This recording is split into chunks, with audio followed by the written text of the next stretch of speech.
Hello, everyone.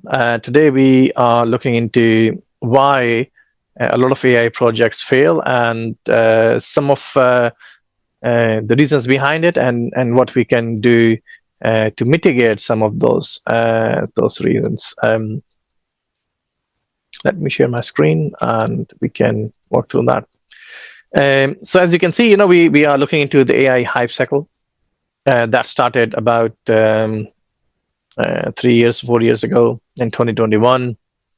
So what actually happened was, this cool Gen AI chatbot, ChatGPT came out, and everybody was excited about the confidence in the technology. You can ask a question, any question, and it can give you an answer back.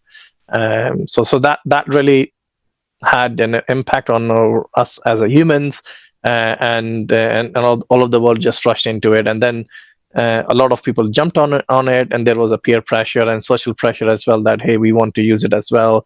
And then there was a board pressure as well that we don't want to be left out of this cutting edge technology. We want to be there. So that's why a lot of people jumped onto it in 2022, especially. But the problem was that we saw that the foundations were very, very shallow. The data quality and governance were not really that good.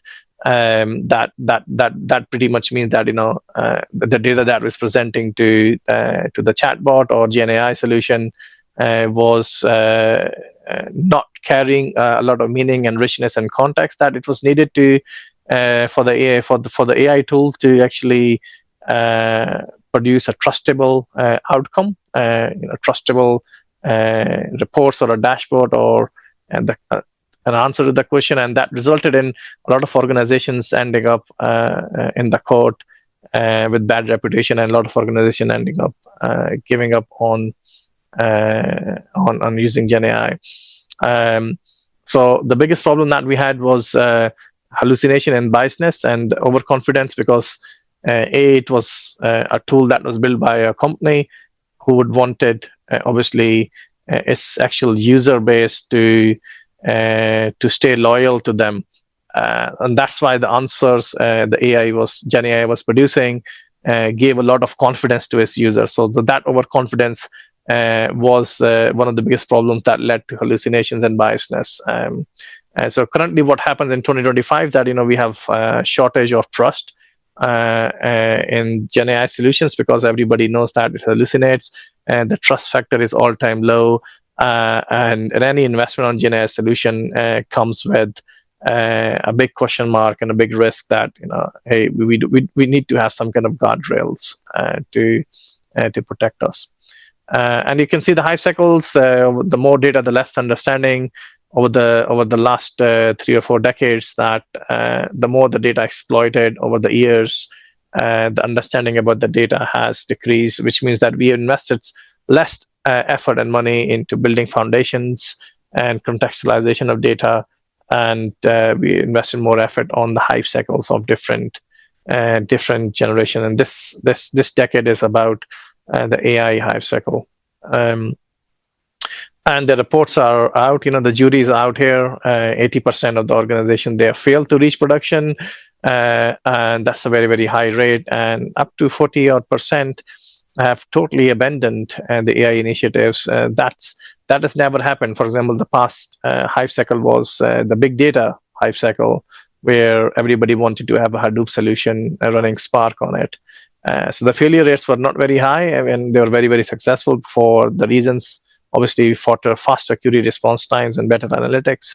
But on this occasion, the failure rates have been very, very high, and the cost has gone up as well. It costs somewhere between $6 and $10 million to build an AI-based proof of concept.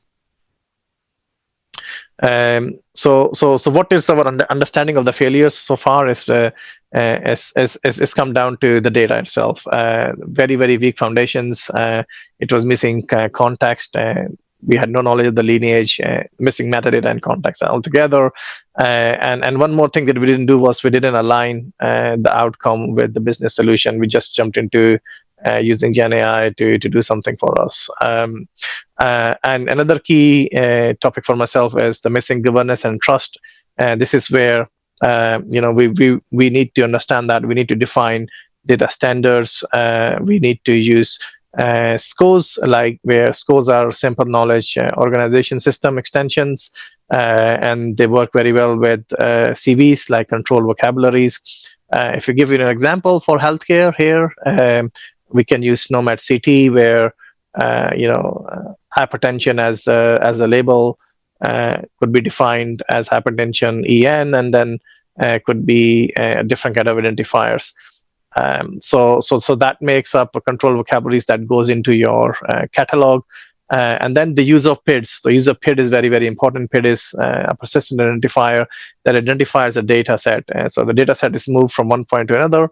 It will still carry the PID weight so that we can still recognize what exactly that data set was and what it actually means. The cataloging is very, very important in terms of data governance and management and documenting your data, and labeling it is a key part of building a good solid foundations for any automation that includes Gen AI solutions. And it is a clear thing that we had an overemphasis on technology. So Gen AI is a good technology. It can do what it can do. But we cannot really just have it directly connected with our data sets the way it is presented as a large language model. So we really need to focus on our data foundations first before we actually do that. And this is where semantic world models comes in, because with semantics, you have reduced hallucinations. The reason it reduces hallucination that you have knowledge graphs where you have deep down relationships that you can build with all the nodes and edges involved. The data sitting in silos, especially in the large enterprise organizations, that could be easily connected and identified and built into the knowledge graph. So when you're presenting your conversational layer that uses some kind of an LLM, and that is a natural language interface where you ask a question in an English language to the chatbot, and then it connects with your knowledge graph, which knows exactly where the data sits and how it's connected. So that results in less hallucination or almost hallucination-free outcome produced by Gen AI. So semantics is the future here. Well, this has been around for so many years, but it now become very, very visible that we need to have this in place for any Gen AI or AI-based solutions that talks to your data. It cannot go without going through a semantic layer to do that. And my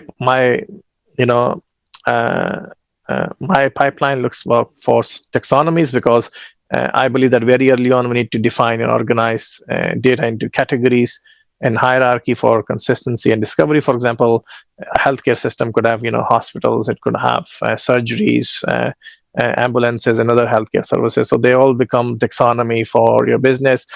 And then your ontology. So I think ontologies will become very, very popular in this year.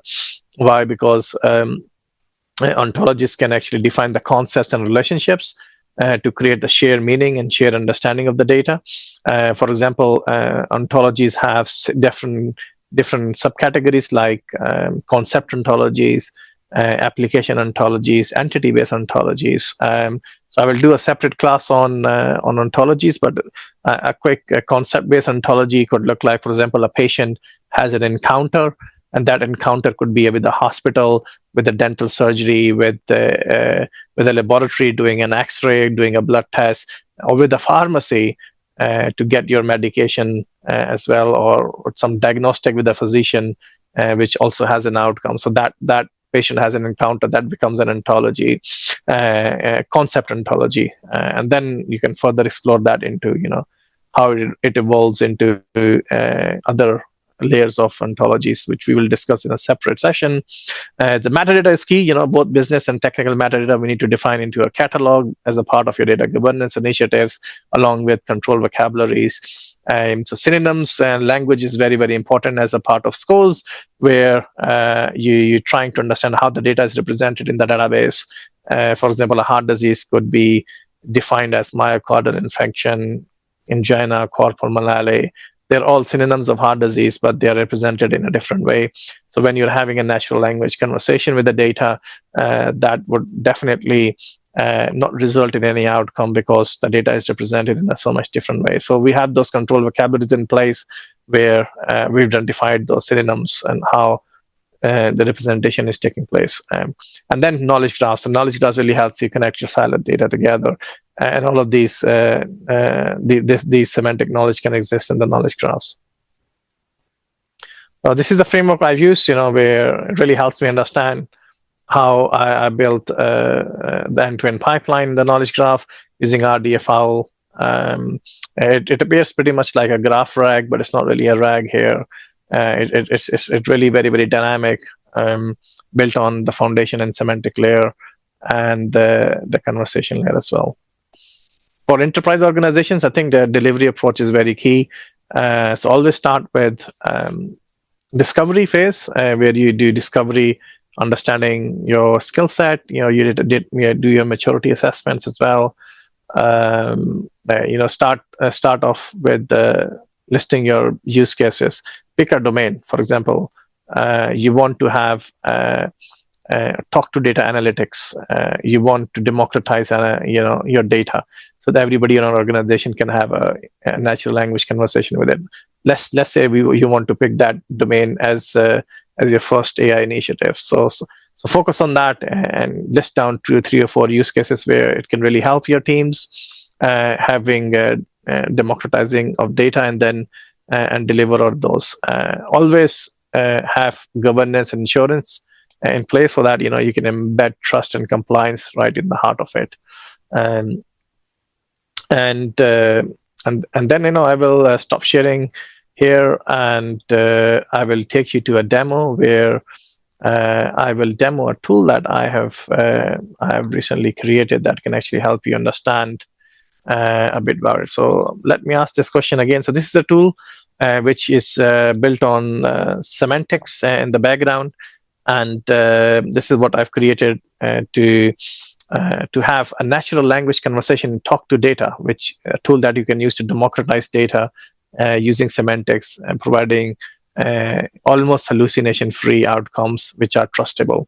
In this case, I'm looking at the hospital data where I'm asking questions from this interface that compare the heart disease and respiratory disease patients. I want to understand more about heart disease and patient disease, and this is where I can see the LLM has the LLM that we have fine-tuned goes to the knowledge graphs and get an idea of how the data is distributed across the system, gets an answer back,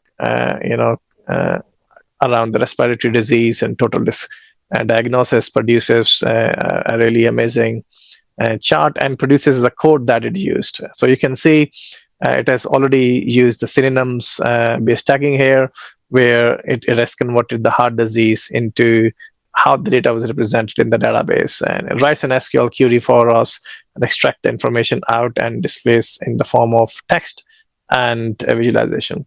And it also creates a knowledge graph, knowledge about it as well, that how the data was actually connected. So I can go and see how it was connected, and it can give you, the references of FKs and foreign keys and primary keys, and which is created on the fly. And it can also give you the value match, that 90%, 70% match on the edges it has created as a knowledge graph. So that will help technical staff to further diagnose. So this is very, very important. You can actually fix that knowledge graph on the fly if you see any anomalies. So yeah, I think this is pretty much for today. And I think the message here is there has been a lot of failures in adoption of the Gen AI solutions and in general AI solutions, especially when they have reliance on some kind of data, warehouse, or any raw data, for example. And I think the solution for it is that we need to use a semantic layer in the middle that really helps you, protect you from having AI hallucination, drifts, and biasness. Plus, it really provides very rich contextualized data to your GenAI solutions for better outcomes. And we've also realized that AI is a subject. It's not really about calling an API and connecting with your data set. That's not AI. That's just simple basic development. The tools that we need to create using synonyms, ontologies, metadata, and customization of how we produce a very good SQL is the real key for the adoption of AI. If you're looking for any consulting or deep dive session with myself, feel free to reach out to me from LinkedIn, and I'm happy to jump into any of your sessions. Thank you very much for listening. And then the next time I will be talking purely on the ontologies and maybe cover a bit of control vocabularies as well. Until then, thank you very much, and have a good rest of the day. Bye bye.